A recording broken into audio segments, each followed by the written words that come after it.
কেরাম। ওই সাহাবায়ে কেরামের মধ্যে একজন অন্যতম সাহাবী হলো হযরত বেলাল।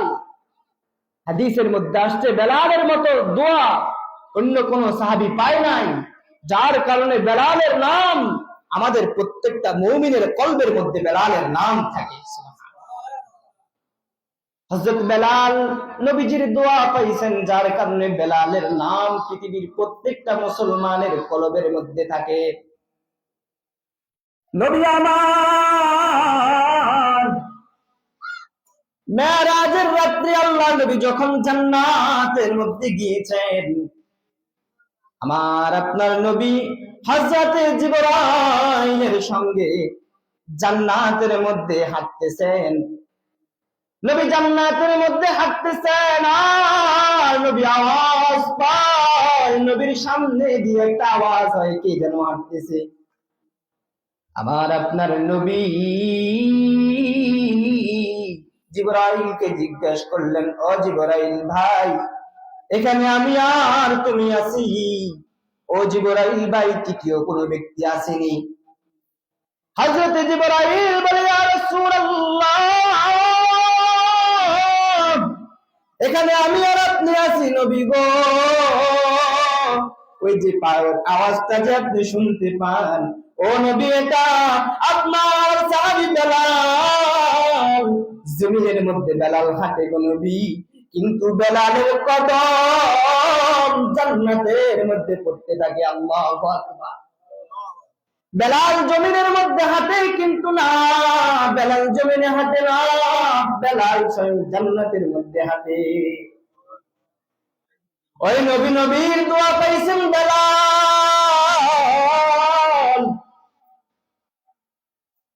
মুহাদ্দিসিনে কেরাম একটা ঘটনা উল্লেখ করেন এই হাদিসের মধ্যে। মায়ার নবীর সাহাবী বেলাল একদিন ফজরের সময় বেলাল মসজিদে নববীতে নাই। আপনার আমার নবী মসজিদে নববীতে নামাজ পড়াইলেন। নবী নামাজের পর সাহাবায়ে কেরামদের দিকে বসতেন। নবী সাহাবায়ে কেরামের হাজিরা নিতেন, কোন সাহাবী মসজিদে আসছে আর কোন সাহাবী আসে নাই। নবী হাজিরার মধ্যে দেখে বেলাল নাই। নবীর মনটা খারাপ, আমার সাহাবী বেলাল আমি নবীর পিছন ছাড়া কোনোদিনও নামাজ পড়ে না। ওই আমার বেলাল কই? বেলাল নাই মসজিদে নববীতে। মসজিদে নববীতে বেলাল নাই। হযরত বেলাল নবীর কাছে যখন আসলেন, নবী বলে, বেলাল তুমি ফজরের নামাজের সময় কই ছিলে রে বেলাল?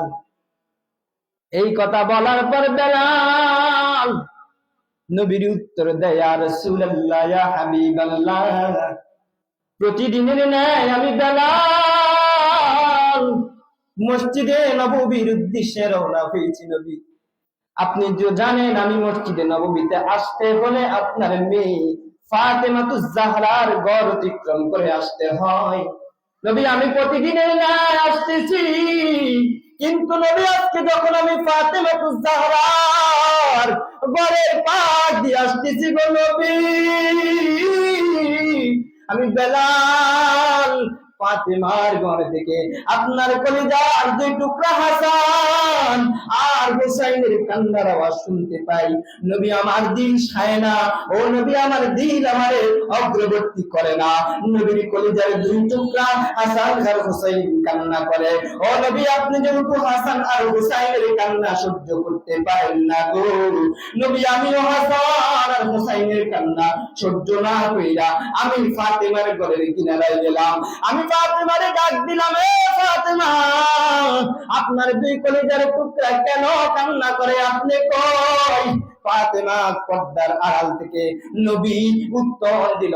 ফাতেমা বলে, আমি একজন মানুষ কেমনে দুইটা কাজ একসাথে সামাল দিব? কি কাজ? বলে, আমি ডেকির মধ্যে যেভাবে আমাদের সমাজের মধ্যে মানুষ আটার আগে ইয়া করতো, আমি ছাতু বানাইতেছি আর ওই ছাতু আমি সকালবেলা পিঠা বানায় আমার সন্তানদের সামনে দিব। এখন যদি আমি তাদেরকে কোলে নেই, আমার ছাতু বানানো হবে না। আর যদি তাদেরকে কোলে না নেই, ছাতু বানাই, সকালবেলা তারাও পেট ভরতে পারবে খেয়ে, হযরতে আলীও খেতে পারবে। দুইটা কাজ আমি কিভাবে সামাল দেব? বেলাল কয়, ইয়া রাসূলুল্লাহ, আমি ফাতেমারে বললাম, আপনি যদি মনে কিছু না নেন, দুই কাজের একটা কাজ আমারে দেন, আমি একটা কাজ করি। আল্লাহু আকবার। হযরত ফাতেমা বলে, তাহলে আমার সন্তান আমার কাছে থাকো, তুমি ছাতু বানাও। ও নবী, আমি ওই ছাতু বানাইতে গিয়া ফজরের সময় মসজিদে আসতে পারি নাই। নবী গো, আপনি আমার উপর রাগ, আমি বুঝতে পারছি গো নবী, কিন্তু কি করব, আপনার কলিজার দুই টুকরা হাসান আর হোসাইনকে ফেলাইয়া আমি মসজিদের দিকে আসতে পারি না। আপনার দুই কলিজার টুকরার মহব্বত নিয়া আমি তাদের ঘরের মধ্যে তার মা ফাতেমারে সহযোগিতা করছি। আমার আপনার নবী, যেই নবী বেলালের প্রতি এতক্ষণ রাগ, ওই নবী বেলালকে জড়াইয়া বইরা বুকের সঙ্গে বুকটা লাগায়া অব্বালা বাইনা আইনাইহি, নবী বেলালের দুই চোখের মধ্যখানের মধ্যে চুমু দিয়ে দিলেন। আল্লাহু আকবার। যে নবী এতক্ষণ পর্যন্ত বেলালের উপর রাগ ছিল, যখনই না নবীর কলিজার দুই টুকরাকে সহযোগিতা করতে গিয়া নবীর মেয়েকে, নবীর আওলাদকে সহযোগিতা করছেন, এই কথা শুনছেন, নবী হযরতে বেলালের দুই চোখের মধ্যখানে চুমু দিলেন। আর কি বললেন?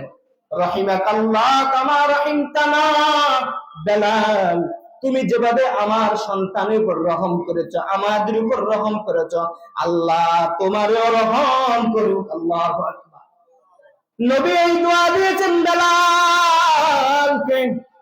বেলাল নবীর দোয়া পাওয়ার কারণে বেলালের দাম এই পরিমাণ হয়ে গিয়েছে। যেই বেলাল এই দোয়া পাওয়ার পর বেলালের দাম এই পরিমাণ হয়েছে, আজ পৃথিবীর প্রত্যেকটা মানুষের কলবের মধ্যে বেলালের নাম আছে না নাই? প্রত্যেকটা মানুষ বেলালকে চিনে। এই জন্য যে ভাইরা নবীজির দোয়া চান,